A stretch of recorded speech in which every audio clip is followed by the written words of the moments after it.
Le but de cette série d'enseignements, c'est vraiment d'équiper les saints, de vous équiper pour que vous puissiez avoir une vie de prière plus productive, plus efficace, plus fructueuse, ce qui signifie que votre vie va en bénéficier, votre entourage, votre monde, tout le monde autour de vous va en bénéficier. Parce que trop de chrétiens se plaignent du fait de ne pas avoir d'exaucement ou de réponse à leurs prières. Donc, mon objectif et ma joie, ma satisfaction, c'est que ce que nous avons commencé à partager depuis le départ jusqu'ici, vous êtes en train de beaucoup gagner et de devenir plus efficace dans votre vie de prière parce que vous êtes mieux équipés. Donc, je l'ai dit et je le répéterai encore, assurez-vous d'implémenter, d'appliquer ce que vous apprenez. Assurez-vous d'aller prier, de pratiquer ce que nous avons partagé, de réviser les leçons parce que ça, c'est pas le genre de choses que vous allez juste écouter une fois et puis là, c'est bon. Non, non. C'est des choses que j'ai apprises de mon père spirituel sur des années, que je vois et je revois, que je révise. Que quand je fais face parfois à des situations, je vais fouiller pour voir quel type de prière il me faut dans ce genre de situation. Et je m'imprègne à nouveau de ces informations que j'avais déjà reçues et puis je reviens dans le lieu de la prière pour être plus efficace. Et j'ai toujours des témoignages, j'ai toujours de glorieux témoignages. Amen. Ce soir, je pense que le genre de prière que nous allons étudier ensemble, c'est une des formes de prière les plus importantes et peut-être les moins connues. Et peut-être certains d'entre vous, vous allez trouver la réponse de pourquoi parfois vous étiez sur le point d'avoir quelque chose, vous n'avez pas eu. Ou bien vous aviez reçu une parole, une prophétie. Le Seigneur vous avait dit c'était bon et vous n'avez pas vu finalement. Je suis sûre que pour ceux qui sont dans ce cas, ils vont trouver la réponse dans ce type de prière. Nous allons parler de la prière de pétition. Et ce sera certainement la première partie sur la prière de pétition parce qu'il y a beaucoup à dire là-dessus. Alors, attachez vos ceintures, nous allons prier maintenant et le Saint-Esprit va nous aider à comprendre. Merci d'être présent au milieu de nous. Saint-Esprit, tu es notre enseignant par excellence. Sans toi, nous ne pouvons pas saisir la parole, la comprendre, encore moins la vivre. Merci pour l'illumination qui nous parvient. C'est grâce à toi. Nous recevons cette illumination. Nous recevons la grâce et la capacité d'entendre ta voix à travers ce message, de comprendre ce que tu veux nous dire, de recevoir des informations précises et exactes, de recevoir la révélation dans ces informations pour pouvoir implémenter dans nos vies de prière, dans nos vies en général et mener une vie de victoire, de succès, de triomphe qui glorifie le nom de notre Seigneur Jésus-Christ. Gloire à toi, Père. Merci de ce que tu nous entends. Merci de ce que ce temps d'enseignement fait partie de ton plan éternel pour nous équiper, pour nous bâtir, nous perfectionner et pour nous emmener là où tu as prévu nous emmener afin que nous puissions accomplir ton rêve pour nos vies. Au nom de Jésus. Amen. Je vais vous donner quelques définitions. La première définition de pétition, c'est vraiment une définition littérale. Littéralement, la pétition signifie un plaidoyer formel, écrit avec des exigences légales. Amen. Donc, c'est un plaidoyer écrit, formel, avec des exigences légales. Amen. Dès que nous parlons de pétition, ça nous envoie à un terme légal. Ça veut aussi dire une demande de recours à une autorité. Donc, il y a une autorité et vous faites une demande de recours à cette autorité-là. Ça, c'est une pétition. Une pétition, ça veut aussi dire un appel sincère ou humble pour quelque chose à quelqu'un. Donc, vous allez sûrement mettre cet enseignement lentement et vous notez parce que c'est important pour vous de comprendre ce que ça veut dire. 1 Timothée chapitre 2, verset 1. C'est l'apôtre Paul qui parle à Timothée et qui lui dit « J'exhorte donc avant toute chose à faire des prières, des supplications, des requêtes, des actions de grâce pour tous les hommes. » Amen. Donc, quand il dit « avant toute chose à faire », j'exhorte à tout faire. Avant toute chose ici, ça veut dire « fais de ça une priorité ». Donc, ça, c'est une priorité dans la vie de Timothée et dans la vie de nous tous en tant que chrétiens. C'est quoi cette priorité? Il dit « fais des prières, des supplications, des requêtes, des actions de grâce pour tous les hommes. Maintenant, le mot supplication ici, c'est le mot pétition. Le mot originel signifie aussi pétition. Dieu est en train de nous dire dans ce passage de 1 Timothée chapitre 2 que la pétition, ça doit être une priorité dans la vie de chaque chrétien, la prière de pétition. Et nous faisons ces pétitions pour qui? Pour tous les hommes. Donc, nous allons parler de dans quelles conditions nous devons faire ce genre de prière à la fin. Mais je vous ai donné les définitions littérales. Maintenant, celui qui fait une pétition, on l'appelle le pétitionnaire. Le pétitionnaire écrit sa pétition conformément aux directives légales et présente sa demande de manière à convaincre celui à qui il présente sa pétition. Donc, sa pétition est basée sur des directives légales et il la présente d'une manière à convaincre celui à qui il la présente. Ça nous envoie vraiment à, par exemple, un avocat qui est dans une cour, qui est dans un tribunal et qui présente un cas. Et il présente ça de manière à convaincre. Il présente ça selon des directives légales déjà. C'est pas n'importe comment qu'on défend une cause au tribunal. Il y a des directives légales et il le fait de manière à convaincre celui à qui il présente cela. Regardons Ésaïe chapitre 43. Je vais lire à partir du verset 25, juste un peu avoir le contexte. Mais je prends sur moi de pardonner tes révoltes et de ne plus garder le souvenir de tes fautes. Donc là, c'est le Seigneur qui parle de façon évidente. Et il dit au verset 26, rappelle-moi ce que tu me reproches. Discutons tous les deux cette affaire. Énumère les faits qui te donnent raison. Alléluia. Donc, le verset là nous parle vraiment de la prière de pétition. Et c'est Dieu qui appelle ici à un plaidoyer. C'est Dieu qui appelle son serviteur ou son peuple. Et il dit quoi? Rappelle-moi ce que tu me reproches. Amen. Ici, il parle de reproche, mais ça pourrait ne pas être reproche. Vous voyez? Ça veut juste dire, amène tes preuves, amène tout ce qui te donne raison. Discutons tous les deux cette affaire. Énumère les faits qui te donnent raison. D'accord? Amène les preuves. Amène toutes les lois. OK? Pas seulement les preuves, mais amène les lois qui te donnent raison. Présente-moi la loi. Supposons que tu es devant un juge. Vous voyez? Le juge, il connaît la loi, il connaît la constitution.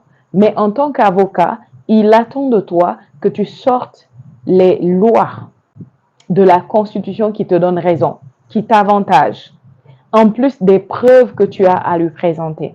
Donc, ce verset nous parle vraiment de la prière de pétition. Maintenant, nous allons voir quelques règles à propos de la prière de pétition. La prière de pétition doit être sérieuse. OK? Ça implique beaucoup de sérieux. C'est pas le genre de prière que tu peux juste faire en ayant... Vous savez, on peut prier, nous savons cela en tant que chrétiens. Nous pouvons prier 24 heures sur 24. Nous pouvons prier tout le temps. Pendant que vous êtes sur la route en train de conduire, pendant que vous faites vos courses, vous pouvez prier. Pendant que vous faites la cuisine, vous pouvez prier. Pendant que vous faites le ménage, pendant même que vous êtes dans une réunion en train de discuter avec quelqu'un, vous pouvez prier, parler à Dieu. Mais ça, c'est le genre de prière que vous ne pouvez pas faire pendant que vous faites autre chose. Ça implique beaucoup de sérieux. La prière de pétition est une demande sincère accompagnée de beaucoup d'intensité. Et l'efficacité, vous devez noter ça, l'efficacité de la prière de pétition ne dépend pas de sa longueur. Avec la prière de pétition, vous pouvez effectuer de grands changements au bout de quelques minutes. Mais ça implique souvent la longueur. Mais l'efficacité ne dépend pas de la longueur. Premier point. Donc, j'ai dit quoi? Le sérieux. Deuxième point, ça doit être basé sur la volonté de Dieu. Regardez ce qu'il dit dans Ésaïe 43, verset 26. Il dit quoi? Amen. Rappelle-moi les choses. Amène les passages ou les paroles qui te donnent raison. 1 Jean chapitre 5, verset 4, 15. Lisez ça. Il dit que nous savons que nous recevons la réponse si nous prions en accord avec sa volonté. Nous savons que nous sommes entendus et puisque nous sommes entendus, nous savons que nous sommes exaucés. Donc, nous prions avec assurance. Je paraphrase ce qu'il a dit dans ce passage. Donc, la prière de pétition doit être basée sur la parole de Dieu. Tu dois avoir des arguments solides. Et ce qui rend tes arguments solides, c'est la parole de Dieu. Amen. Jacques chapitre 4, verset 16 nous dit quoi? Chapitre 5, il dit, confessez donc vos péchés les uns aux autres, priez les uns pour les autres, afin d'être guéris. La prière fervente d'une personne juste a une grande efficacité. Amen. Donc, il dit la prière fervente du juste a une grande efficacité. Ce passage ici parle de la prière de pétition. Ça ne parle pas juste de n'importe quel type de prière. Il dit la prière fervente du juste a une grande efficacité. Dans la version amplifiée anglaise, qu'est-ce qu'il dit? Il dit la prière sincère. Donc, quand c'est amplifié, il nous donne en détail ce que signifie le mot fervent ici. Ça veut dire sincère, ressenti et continu. Donc, la prière de pétition doit être quoi? Sincère, ressentie, continue. Ce qui veut dire qu'elle doit être intentionnelle et précise dans son objectif. Donc, vous venez pour faire une prière de pétition, vous êtes intentionnel et vous êtes précis dans l'objectif pour lequel vous priez. C'est pas juste comme quand je prends un temps, par exemple, pour méditer, pour prier en esprit, pour prier en langue. Non, non. J'ai un objectif précis et je suis intentionnel. Et c'est une forme de prière qui est remplie de zèle, de ferveur, marquée d'un profond sentiment de conviction. La prière de pétition doit être remplie de zèle, de ferveur et marquée d'un profond sentiment de conviction. Souvenez-vous de l'avocat qui est dans ce tribunal pour défendre une cause ou défendre un client. S'il n'est pas convaincu de l'innocence de son client, il ne peut pas gagner cette cause. S'il doute, il ne peut pas gagner cette cause. S'il manque de ferveur, il manque de sérieux, manque d'intentionnalité, il ne peut pas gagner la cause. Et dans cette affaire, dans cette prière, vous êtes dans le tribunal, vous êtes en face de Dieu, en face d'une situation ou en face du diable. Ça peut être l'un ou l'autre des cas, mais vous êtes dans ce tribunal et vous voulez gagner cette cause. Alléluia. Vous voulez gagner cette cause. Et quand nous allons donner les raisons pour lesquelles vous pouvez entrer en prière de pétition, vous allez comprendre pourquoi c'est important. Vous voyez maintenant pourquoi vous ne pouvez pas faire ce genre de prière avec autre chose en même temps. C'est le genre de prière qui requiert que tu laisses tout et tu viens et tu te concentres. Tu as un objectif, tu as un but, tu veux changer cette situation, tu veux changer cette condition. Et tu viens avec des arguments solides et tu es zélé, tu es rempli de zèle, rempli de ferveur. Tu ne peux pas faire une prière de pétition et pendant que tu fais cette prière de pétition, tu es juste là, et pendant que tu pries, ta pensée est au marché, ta pensée est à l'école, ta pensée est sur cette chose qu'on t'a dit tout à l'heure, ta pensée est sur le repas que tu dois manger tout à l'heure, ta pensée est du genre, ah, j'ai tellement faim, je dois vite finir cette prière pour aller. Non, non. Ça, c'est le genre de prière que quand tu fais ça, tu oublies tout. Tu oublies tout. Ta seule focus, tu es fervent en fait. Tu es fervent et tu es zélé. Tu es déterminé. Tu es rempli de conviction à propos de cette chose.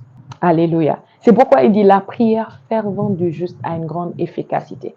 Ça, ce n'est pas juste une simple prière.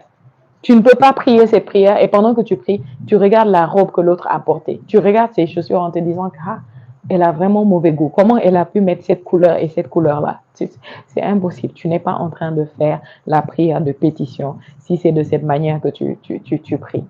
Tu es complètement focus. Tu es consumé par la cause que tu es venu présenter à Dieu. Oh, alléluia. Tu es consumé par cette cause. Donc, il y a un zèle, il y a une ferveur, il y a une passion. Alléluia. Il y a une détermination, il y a une conviction en toi à propos de cette chose. Oh, merci Saint-Esprit. Le point suivant, c'est que c'est une prière qui implique la persévérance et la continuité. Amen. Ça implique ça. C'est pas une prière que tu dis, OK, j'ai 5 minutes. Je vais prier, Seigneur. Si tu ne me réponds pas en 5 minutes, si je n'ai pas de changement en 5 minutes, je laisse l'affaire là. Non, non. Amen. Ça demande la persévérance. Ça, c'est comme une femme. Oh, merci Saint-Esprit pour cet exemple. C'est comme une femme qui a gardé ce bébé pendant 9 mois. Maintenant, elle doit accoucher. C'est le moment d'accoucher. Cette femme-là ne peut pas dire, je suis fatiguée de pousser, laisse tomber bébé. Sage-femme, laissez tomber. Docteur, laissez tomber. Non, non. Elle est là pour accoucher. Elle est là pour mettre au monde un enfant. La seule chose qu'elle sait, c'est que je vais pousser, même si ça fait mal, je pousse jusqu'à ce que j'entende le cri de ce bébé. C'est cette C'est comme ça que vous êtes avec la prière de pétition. Je ne sais pas si vous comprenez. La sage-femme qui est la femme qui est en travail et qui doit accoucher, qui est dans les douleurs de l'accouchement, elle ne retient pas le visage du médecin ou de la sage-femme. Est-ce qu'il a porté une blouse blanche ou bien sa blouse est bleue ou bien la blouse est verte? Elle n'a pas le temps pour ça. Elle n'a qu'une seule focalisation. Elle ne pense pas à qu'est-ce que je vais manger après quand j'aurai fini de pousser ce bébé. Elle ne pense pas au film qu'elle a regardé la veille ou même 5 minutes avant d'entrer dans le travail. Tout ce qu'elle pense, il faut qu'on fasse ce travail et qu'on le fasse jusqu'au bout propre. Ce bébé doit sortir. Donc, elle va pousser, elle va transpirer, elle va mettre tous les efforts qu'elle doit mettre dedans jusqu'à ce qu'elle entende le cri du bébé. Jusqu'à ce qu'on dise, Madame, félicitations, là, elle peut respirer. Donc, il y a une persévérance à propos de cela. Parfois, on entend dire qu'une femme a été dans le labeur pendant des jours. Parfois, ça prend des heures, mais parfois, ça prend des jours. Toujours est-il que, quel que soit le temps ou la durée que ça prend, elle va le faire et aller jusqu'au bout. Sinon, sa vie est en danger et la vie du bébé est en danger. Quelque chose doit être fait jusqu'à ce que ce bébé sorte. Amen. Donc, la prière de pétition demande une continuité, ça demande une persévérance, ça demande la persistance. Tu dois pousser, pousser, pousser jusqu'à ce que tu obtiennes cette note de victoire. Alléluia. Ce qui veut dire que parfois, tu vas prier pendant 30 minutes et tu n'as pas fini. Tu sais que tu n'as pas fini parce que tu n'as pas fini de pousser. Tu n'as pas encore entendu le cri du bébé. Qu'est-ce que tu fais? Tu fais pause parce que peut-être tes obligations, tes devoirs t'appellent. Tu laisses ça et tu vas faire ce que tu as à faire. Quand tu reviens, tu te remets dessus. Tu es encore comme au tribunal. Revenons dans l'exemple du cas de tribunal. Un procès peut durer des mois. Parfois, ça peut durer des années. D'accord? Ça ne veut pas dire que cette prière va prendre des mois ou des années. Non. Mais ça veut juste dire que parfois, ça va demander que le cas soit ajourné. Donc, parfois, on est là dans le tribunal, ils ont parlé, ils ont discuté, ils ont défendu, ils ont fait le plaidoyer. Après, ils suspendent l'audience pour revenir plus tard dans la journée ou plus tard dans la semaine. Alléluia. Et continuer encore à faire le plaidoyer. Donc, la prière de pétition va demander ça. Donc, tu pousses, tu n'arrêtes pas de pousser jusqu'à ce que tu gagnes. Donc, ça demande la persévérance, la continuité. Tu maintiens ta position de manière cohérente et solennelle. Tu maintiens cette position et tu es ferme jusqu'à ce que tu obtiennes gain de cause. Nous sommes toujours dans Jacques chapitre 5. Nous allons voir parce que Saint Jacques nous dit, la prière fervente du juste a une grande efficacité. Et le juste, c'est qui? Le juste, c'est vous et c'est moi. Amen. C'est nous les saints qui sommes en Christ. Donc, il dit, la prière fervente du juste a une grande efficacité. Elle est efficace. Il n'y a pas moyen que tu comprennes ce que c'est que la prière de pétition, que tu la fasses de la bonne manière et que ça ne soit pas efficace. Elle est efficace à 100% toujours si tu suis les règles du jeu. Amen. Donc, regardons les exemples que Jacques nous donne. Jacques va nous parler du prophète Élie, qui est dans l'Ancien Testament. Mais avant de voir ce que Jacques nous dit, allons voir dans 1 Roi chapitre 17. Amen. Mais gardez le doigt sur Saint Jacques au chapitre 5. Ne quittez pas ce passage. Nous allons rapidement voir de quoi il parle dans 1 Roi chapitre 17, verset 1 dit quoi? Élie, un homme du village de Tishbé, en Galade, dit au roi Akab, par le Seigneur vivant, le Dieu d'Israël, dont je suis le serviteur, voici ce que je te déclare. Il n'y aura ces prochaines années ni rosée, ni pluie, sauf si je le demande. Sauf si je le demande ici, ça veut dire sauf si je l'ordonne. Sauf si j'ouvre ma bouche et que je parle, il n'y aura pas de pluie. C'est un passage très intéressant. Donc, Élie vient, c'est un prophète, et il s'adresse au roi d'Israël. Il dit, il n'y aura pas de pluie. Et c'était 3 ans, pendant 3 ans et demi, il a dit au roi, je te le promets qu'il n'y aura pas de pluie, sauf si j'ouvre la bouche et que je décrète qu'il y aura la pluie. Maintenant, quand nous lisons ça, nous allons voir que, exactement comme Élie l'a dit, il n'y a pas eu de pluie. Et si on s'arrête juste sur ça, on va penser que Élie s'est levé un beau jour et peut-être Dieu lui a dit, Élie, il n'y aura pas de pluie pendant 3 ans et demi, va parler et je le ferai. Mais c'est dans Jacques que nous savons exactement ce qui s'est passé. En réalité, ce n'est pas Dieu qui a décidé qu'il n'y aura pas de pluie. C'est Élie qui a décidé parce qu'il avait un objectif, il avait un but. Il a dit au roi, il n'y aura pas de pluie, sauf si moi je le dis. Donc, beaucoup de gens vont penser que Élie a juste fait un décret. C'est un prophète. Il a juste fait un décret et le ciel a obéi à son décret. C'était une parole de foi qu'il a libérée. Ils vont penser que non, c'est la foi. Par la foi, il a ouvert la bouche, il a parlé et ce qu'il a dit est arrivé. Mais dans Jacques, nous avons des détails là-dessus. Amen. Maintenez juste le doigt dans ces deux passages parce que nous allons faire des va-et-vient entre les deux. Jacques chapitre 5, nous avons lu le verset 16. Maintenant, le verset 17 dit quoi? Après qu'il ait dit, la prière fervente du juste a une grande efficacité. Verset 17, il dit, Élie était un homme semblable à nous. Semblable à nous ici ne veut pas dire en termes de nature. En termes d'humanité, il était semblable à nous. C'est-à-dire, Élie faisait face aux mêmes défis, aux mêmes épreuves que tout être humain sur la terre, la faim, la soif, la fatigue, les circonstances, le climat, le temps, il faisait face. Genre, ce qu'il veut dire ici, c'est que Élie n'était pas un extraterrestre du tout. D'accord?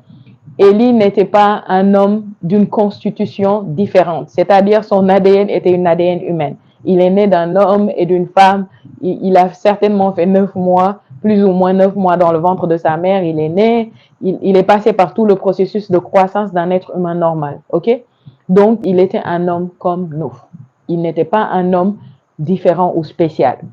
Mais en termes de nature, nous qui sommes dans cette ère de la nouvelle création, nous savons que Élie n'était pas exactement comme nous. En fait, nous sommes des êtres supérieurs parce que nous sommes nés de Dieu maintenant. Élie était un prophète, mais il n'était pas né de Dieu. Il avait la nature humaine simple. Nous sommes des êtres glorifiés. Nous sommes nés de Dieu, nous avons la nature de Dieu. Souvenez-vous, Jean, au chapitre 1, verset 12, à tous ceux qui l'ont cru, tous ceux qui l'ont reçu, elle a donné le pouvoir de devenir enfants de Dieu, lesquels sont nés non du sang, ni de la chair, ni de la volonté de l'homme, mais de Dieu. Donc, nous sommes nés de Dieu. Amen. Donc, en termes de nature, nous sommes supérieurs à Élie. Mais en termes humains, en langage humain, vous voyez, nous sommes exactement pareils. Donc, ce qu'il veut nous dire, c'est que si lui, il a pu faire ça par la prière, vous pouvez faire la même chose par la prière. Donc, qu'est-ce que Élie a fait ici? La prière de pétition. Qu'est-ce qu'il a pu accomplir à travers sa prière de pétition? Nous retournons dans le verset 17. Élie était un homme semblable à nous. Il pria avec ardeur pour qu'il ne pleuve pas et il ne tomba pas de pluie sur la terre pendant 3 ans et demi.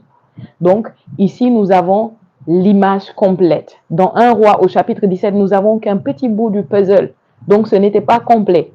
Saint Jacques est en train de nous dire, le Saint-Esprit nous dit à travers Saint Jacques, non, Élie n'était pas juste venu faire un décret en disant il n'y aura pas de pluie et ça s'est arrêté là. Non, non.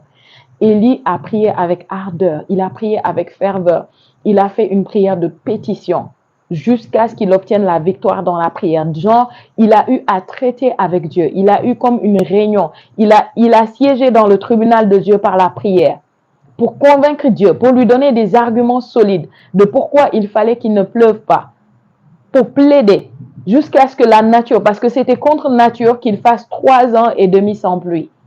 Ça, c'était contre les lois de Dieu, c'était contre les règles de Dieu, c'était contre les systèmes que Dieu a établis dans la création. Parce qu'il a dit, aussi longtemps que le ciel et la terre dureront, l'été et l'hiver, la pluie, les saisons, le jour et la nuit, ça ne cessera pas. Les semailles et la moisson, ça ne cessera pas. Et voici que pour une fois, ça cesse. Il fallait qu'il y ait quelque chose en privé. Donc, dans le privé, en privé, Élie a dû en découdre avec Dieu, traiter avec Dieu, lutter dans la prière jusqu'à prévaloir avec Dieu avant de sortir et de parler. Amen.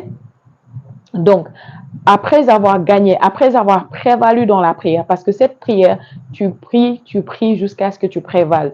Nous pouvons voir ce genre de prière aussi dans l'Ancien Testament. C'est un passage un peu complexe à expliquer, mais je vais juste mentionner ça rapidement. Peut-être une autre fois, on va en parler. Une fois, on nous parle de comment Jacob, lorsque Jacob devait retourner dans son pays avec ses femmes et ses enfants et ses troupeaux et toutes les richesses, après avoir fait 20 ans dans la maison de son oncle Laban et avoir épousé ses 2 filles, il devait retourner. Et quand il devait retourner, il devait rencontrer, croiser son frère jumeau, Ésaü, à qui il avait volé le droit d'aînesse. Par la ruse, il avait volé ce droit à Ésaü. et son frère lui en voulait. Et son frère avait juré qu'il allait le tuer. Maintenant, 20 ans plus tard, il veut retourner dans son pays. Il sait qu'il va croiser son frère. Et il sait que si son frère le croise, c'en est fini de lui, c'en est fini de ses femmes, de ses enfants. Il a tout un peuple avec lui. Donc, qu'est-ce qu'il fait? Il envoie le peuple en avant. Il envoie ses serviteurs, ses femmes, ses enfants, les troupeaux en avant. Il dit, allez-y, moi, je vais rester ici. Et la Bible dit qu'il est resté seul. Et durant la nuit, un homme est venu et il a lutté avec cet homme jusqu'à ce que le jour se lève. Et Jacob a prévalu dans cette lutte. Et quand il a prévalu, l'homme lui a dit, laisse-moi partir. Il a dit, non, je ne te laisserai pas jusqu'à ce que tu me bénisses. Et c'est là où il l'a béni et il lui a donné le nom d'Israël à la place de Jacob. Israël voulait dire, tu as prévalu. Il lui a dit, comme un prince, tu as prévalu avec Dieu et tu as prévalu avec les hommes. Et plus tard, quand Israël, Jacob, qui est maintenant Israël, rencontre son frère, au lieu que son frère cherche à le tuer, son frère lui a été favorable. Pourquoi? Parce que Jacob avait prévalu dans le lieu de la prière. Donc là-bas, c'était une image. Ce n'était pas genre une lutte physique en tant que telle, c'était la prière. Il a prié, prié, prié jusqu'à prévaloir. Il a amené ses causes. Il était dans le tribunal de Dieu dans la prière. Il a amené ses raisons, ses causes, ses arguments solides jusqu'à ce qu'il ait prévalu au point du jour. Et quand il a prévalu avec Dieu, quand il s'est retrouvé en face des hommes, il a prévalu. De même ici, Élie a prié, prié, prié jusqu'à prévaloir avec Dieu. Maintenant, il se retrouve devant le roi et il libère son décret. Donc, avant la parole de foi qu'il a déclarée publiquement, il a eu un temps à traiter avec Dieu dans le privé, jusqu'à gagner dans le privé. Donc, certaines choses demandent plus qu'une parole de foi.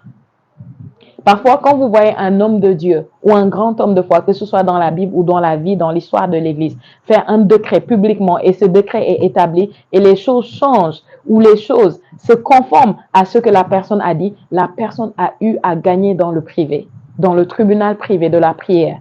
Avec la prière de pétition, la personne a gagné. C'est quoi? C'est une prière fervente, continue, ressentie. Une prière faite avec de l'ardeur, de la conviction, de la ferveur.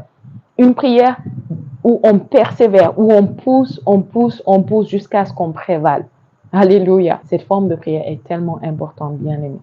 En tant que chrétien, pour que tu puisses mener une vie de victoire, une vie de triomphe continue, une vie de témoignage continu, tu dois absolument comprendre ce que c'est que la prière de pétition et implémenter ça dans ta vie pour que ça devienne une partie intégrante de ta vie, de ta marche avec Dieu, de ta vie, pas seulement spirituelle, mais à tous égards. Parce que quand nous parlons de vie spirituelle, c'est pour affecter tous les domaines de notre vie.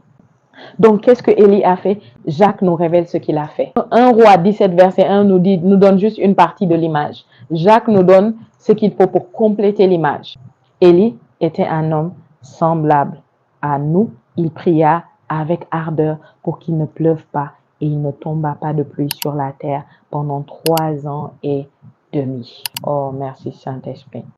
Donc, derrière la parole de foi, il y avait quelque chose qui soutenait. Il y avait quelque chose que les gens n'ont pas vu en public, que les gens n'ont pas entendu en public, qui ont soutenu cette parole de foi. Et quand il a parlé, il n'y a pas eu de pluie pendant 3 ans et demi. Imaginez, bien aimé, imaginez, je ne sais pas si vous réalisez, imaginez que vous, le vous là, je ne sais pas comment vous vous voyez, comment vous pensez de vous. Je ne sais pas à quel point vous vous voyez impuissant ou incapable, je ne sais pas. Mais vous, le petit vous, que vous pensez que vous êtes petit dans votre tête, vous êtes capable, c'est ce que la parole est en train de vous dire, de prier et de stopper la pluie sur un territoire pendant 3 ans et demi ou plus. Vous pouvez stopper la pluie, littéralement. Maintenant, pourquoi vous allez stopper la pluie pendant 3 ans et demi? Je ne suis pas sûre que vous ayez besoin de faire ça maintenant. Mais imaginez juste que vous puissiez faire ça. Qu'est-ce que vous ne pouvez pas faire alors? Si vous pouvez stopper la pluie 3 ans et demi, qu'est-ce que vous ne pourriez pas faire? Qu'est-ce que vous ne pouvez pas changer? Quelle est cette situation? Quel est ce problème que vous ne pouvez pas changer? Quelle est cette circonstance que vous ne pouvez pas changer avec cette forme de prière? C'est ce qu'il essaie de nous dire en fait. Il dit, Élie était un homme juste comme vous. Et vous êtes plus que Élie. C'est tellement puissant. Regardez, Élie, ce qui est extraordinaire, c'est qu'il n'a pas seulement prié pour que la pluie tombe. Parce que pour que la pluie cesse. Parce que pour que la pluie revienne encore, il fallait qu'il prie encore. Pourquoi il fallait qu'il prie encore? Parce que c'est pas euh, Dieu qui a voulu stopper la pluie. C'est pas Dieu qui a stoppé la pluie. C'est Élie qui, par sa prière, a pu contraindre les circonstances, la nature, les éléments à se plier à ce qu'il désirait faire. Alléluia. Donc, pour que ça change, pour renverser la situation, pour retourner les circonstances, pour que les choses redeviennent normales et en règle, il fallait qu'il prie encore. Retournons dans 1 Roi, le chapitre 18, verset 1. Après un temps assez long, durant la 3e année de la sécheresse, le Seigneur adressa la parole à Élie. Va te présenter devant le roi Akab, lui dit-il, car je vais faire tomber la pluie sur le sol desséché. Amen. Maintenant, regardez bien. Dieu dit, je vais faire tomber la pluie sur le sol desséché. Toujours dans 1 Roi chapitre 18. Verset 41. Ensuite, Élie dit à Akab, va manger et boire, car j'entends le bruit de la pluie. C'est Élie qui dit ça. Regardez le verset 42. Akab alla manger et boire. Quant à Élie, il se rendit vers le sommet du mont Carmel, où il s'inclina jusqu'à terre, le visage entre les genoux. Ok? Le visage entre les genoux. Qu'est-ce que ça veut dire? Ça veut dire qu'il retourna dans la prière. C'est vrai, les 3 ans et demi sont passés. Il n'y a pas eu de pluie. En accord avec ce qu'il a dit, maintenant la pluie doit revenir. C'est vrai, Dieu vient à peine de lui parler et lui dit, va voir le roi, la pluie va revenir. Mais remarquez bien que Élie comprenait les principes de Dieu. Il comprenait comment les choses fonctionnent, malgré que Dieu a dit ça va revenir. Malgré que selon la parole qu'il avait dite, c'était le temps pour que ça revienne. Il a dit à Akab, va, mange et bois. Et lui, qu'est-ce qu'il a fait? Il n'a pas suivi Akab pour manger et boire. Qu'est-ce qu'il a fait? Il est retourné sur le lieu de la prière. Il s'est incliné jusqu'à terre, le visage entre les genoux. Lisons la suite. Puis, verset 43, il dit à son serviteur, monte donc regarder du côté de la mer. Le serviteur monta regarder et revint dire, il n'y a rien du tout. À 7 reprises, 7 fois. Élie l'envoya regarder. La 7e fois, le serviteur déclara, il y a un petit nuage qui monte de la mer. Il n'est pas plus grand que la main. Alors Élie lui ordonna, va dire à Akab d'atteler ses chevaux et de redescendre avant que la pluie ne le retienne. Le ciel devint de plus en plus sombre à cause des nuages amenés par le vent, et une forte pluie se mit à tomber, tandis que le roi Akab, sur son char, rentrait à Jizréel.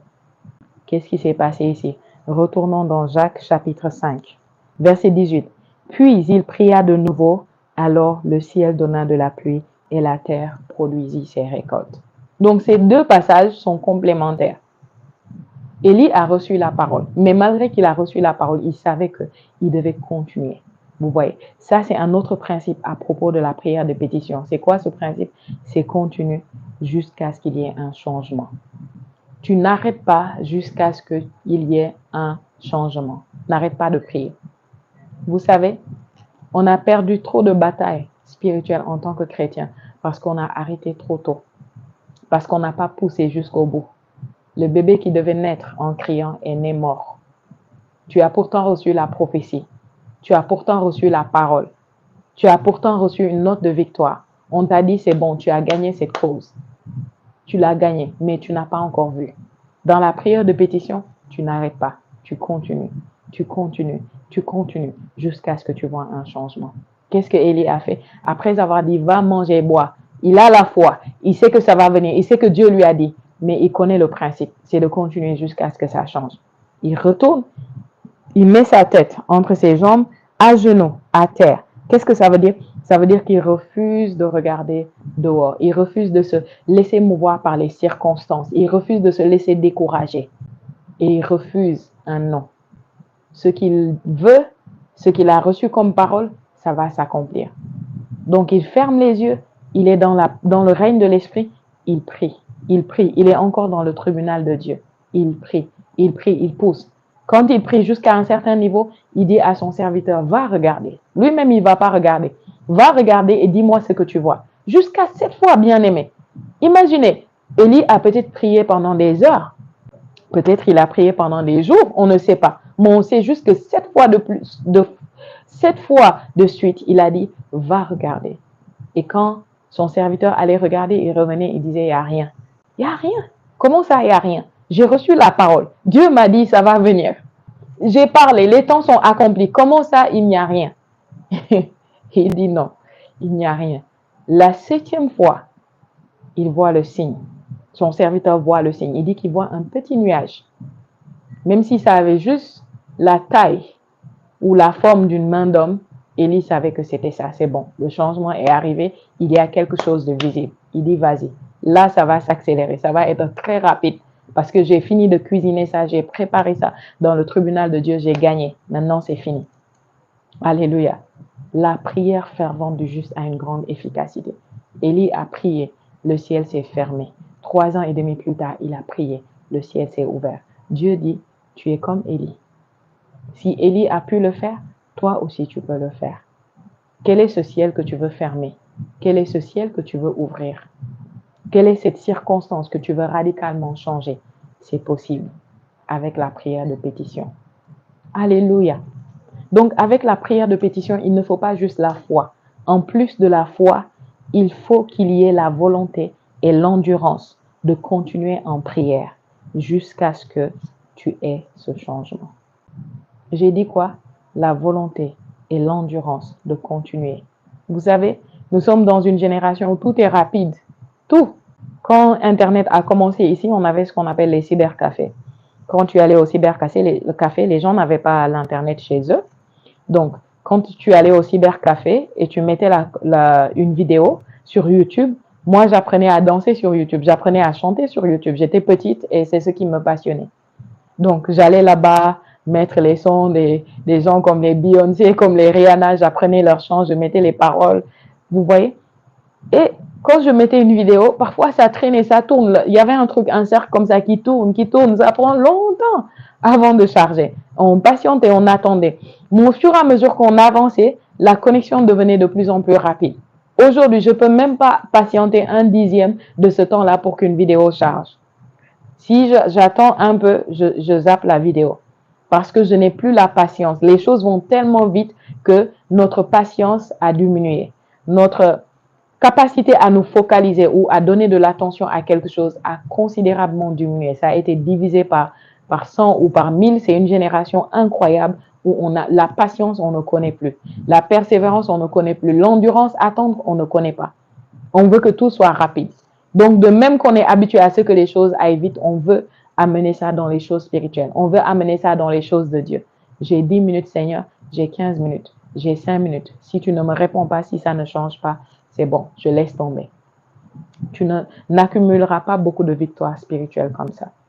Certaines batailles, certains combats spirituels demandent la prière de pétition, demandent à ce que tu pousses, pousses, pousses et pousses. Amen. Que tu pousses. Sois pressé en tout. Et c'est pas bon d'être pressé en tout. Nous voulons être riches rapidement, avoir des millions de dollars rapidement. Tu commences un business, tu veux rapidement aller au top du business. Les bonnes choses, les vraies choses, les choses solides et durables prennent du temps pour être bâties. Les bons fondements, les fondements d'une maisonnée, d'une petite maison ou d'une baraque, ce que nous on appelle baraque ici, c'est pas la même chose que les fondements d'un gratte-ciel. Si tu dois construire un gratte-ciel, ça prend du temps, ça prend de l'énergie, ça prend des ressources, ça demande beaucoup plus. Amen. Tu dois te décider. Est-ce que tu veux une vie qui ressemble à un bungalow ou bien tu veux une vie qui ressemble à un gratte-ciel? Alors décide-toi que dans ta vie spirituelle, ce ne sera pas le fast-food. Amen. Ce ne sera pas fast-fast. Certaines choses demandent que tu restes. La prière de pétition demande que tu restes, que tu continues, que tu persévères, que tu ne lâches pas prise jusqu'à ce que tu obtiennes gain de cause. Ça demande que tu sacrifies du temps. La prière de pétition requiert le sacrifice du temps, requiert le sacrifice de labeur. C'est un labeur. J'ai donné l'exemple de la femme qui est en train de travailler pour accoucher. Ça demande ça. Amen. La ferveur. La ferveur. Il y a des cas, des situations que tu ne peux pas régler avec la prière de foi. Tu veux la vie de gratte-ciel. Moi, je veux que ma vie soit un gratte-ciel. Donc, je ne suis pas pressée. Peu importe ce que je bâtis, ce que je construis, je ne suis pas pressée. Je préfère la qualité, je préfère la solidité, je préfère la durabilité. Construire et bâtir quelque chose qui est durable, quelque chose qui est solide, quelque chose qui sera une référence. Pas seulement dans mon quartier, quelque chose qui sera une référence de façon globale. Amen. Que quand les gens vont voir, ils vont dire waouh, parce que tu as pris le temps de travailler ça, de bâtir ça dans le secret. Amen. Ta relation avec Dieu va beaucoup de fois demander que tu sacrifies le temps. Vous savez, parfois, on dit aux gens que non, dans la prière, c'est pas tant la durée. C'est vrai, c'est pas la durée qui fait l'efficacité de ta prière, mais la durée est requise. La durée importe. La durée importe. Bien aimé. Parfois, quand vous allez dans la prière, juste le temps que vos soucis, les problèmes, les choses que vous avez vécues dans la journée ou dans cette saison puissent laisser place à ce que vous entendiez la voix de Dieu, à ce que vous trouviez une réelle connexion. Ça demande du temps. Ça demande du temps. Parce que toutes les prières ne demandent pas ça. Mais la plupart du temps, si c'est une prière efficace qui doit faire des résultats vrais et durables, ça demande à ce qu'il y ait comme un dépouillement mental, émotionnel. Et le temps que tu atteignes le stade où tu as été complètement dépouillé, tu es à nu, tu es complètement désarmé, tu es maintenant connecté avec Dieu et tu es vide de toutes ces choses qui peuvent être une entrave ou encombrer ta connexion avec Dieu, ça demande du temps. Ça demande du temps. Le Seigneur Jésus, quand il est parti prier, on appelle ça l'agonie du Seigneur Jésus, il va avec ses 3 disciples qu'il a l'habitude d'amener dans les choses sérieuses et profondes, d'accord? Et il dit priez, veillez et priez. Et lui, il s'éloigne, il va prier. Et quand il revient, qu'est-ce qu'il leur reproche? Il dit, vous n'avez pas pu veiller avec moi au moins 1 heure. Même 1 heure, vous n'avez pas pu veiller. Ça veut dire que ce qu'il requiert, ce qu'il demande d'eux, c'est qu'au moins 1 heure. C'est le minimum. C'est le minimum. Donc, si tu es fan de prière rapide, 5 minutes, 15 minutes, 20 minutes, 30 minutes, c'est pas mal. Mais ton objectif devrait être arriver au niveau où tu peux faire minimum, strict minimum, 1 heure dans ce temps de communion, dans ce temps de prière, dans ce temps avec Dieu, minimum 1 heure. Parce que ça va demander du temps pour que tu sois dépouillé, pour que tu sois vide. Parce que tu ne peux pas être rempli si tu viens rempli. Et beaucoup de fois, quand nous venons prier, nous sommes remplis. Beaucoup de choses non nécessaires. Et pendant que tu es rempli, tu es pourtant venu là pour être rempli. Qu'est-ce qu'il faut? Il faut qu'il y ait un vide. Et pendant les premières 15 minutes, 30 minutes, 45 minutes, 1 heure où tu pries, ce vide est en train d'être fait. Tu pousses, tu cherches. Peut-être tu n'es pas concentré au début, mais pendant que tu t'efforces, pendant que tu pousses, le Saint-Esprit te dépouille. Il te vide, il te vide, il te vide, jusqu'à ce que tu trouves cette connexion. Et maintenant, les choses sérieuses commencent. Quelles sont les situations qui demandent à ce que tu fasses la prière de pétition? Nous allons finir par là. Quelles sont ces situations? Alléluia. Likez la vidéo, bien-aimé. Partagez. Vous me devez ça, bien-aimé. Je vous donne des secrets précieux. Je vous donne ça gratos. Et ça, c'est un bonus. Quelles sont les situations qui requièrent la prière de pétition? Quand est-ce qu'il faut la faire? Les situations qui sont au-delà de votre contrôle personnel. Toute situation qui est au-delà de ton contrôle personnel requiert la prière de pétition. Les circonstances dictées ou influencées par des forces au-dessus de vous. S'il y a des circonstances qui sont dictées ou influencées par des forces qui sont au-delà de vous, vous avez besoin de la prière de pétition. Exemple, vous avez un programme et la pluie doit tomber. Et vous savez qu'en ce jour-là, peut-être la météo a prévu qu'il y aura la pluie. Qu'est-ce que vous faites? Vous avez besoin de prière de pétition. Vous ne voulez pas qu'il pleuve. Peut-être vous avez un programme en plein air. Vous ne voulez pas qu'il pleuve. Ça, c'est au-delà de vous-même, de votre juridiction. Pendant que vous êtes en train de vouloir qu'il ne pleuve pas, il y a un paysan dans le même secteur qui prie, qui supplie le ciel pour qu'il pleuve. Et c'est la saison des pluies. Il doit pleuvoir. Vous ne voulez pas qu'en ce jour-là, à ces heures-là, qu'il pleuve. Qu'est-ce qu'il vous faut?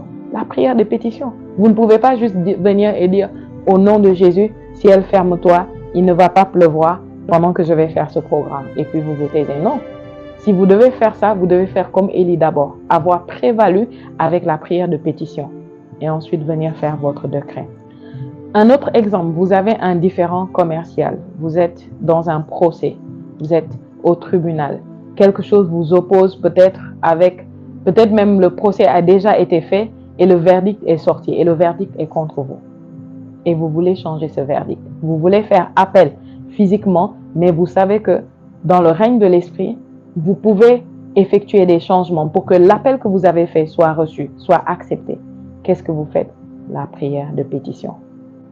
Peut-être vous avez fait une demande à une banque, vous voulez quelque chose et vous savez que ça là, dans les normes, vous n'êtes pas qualifié pour l'avoir.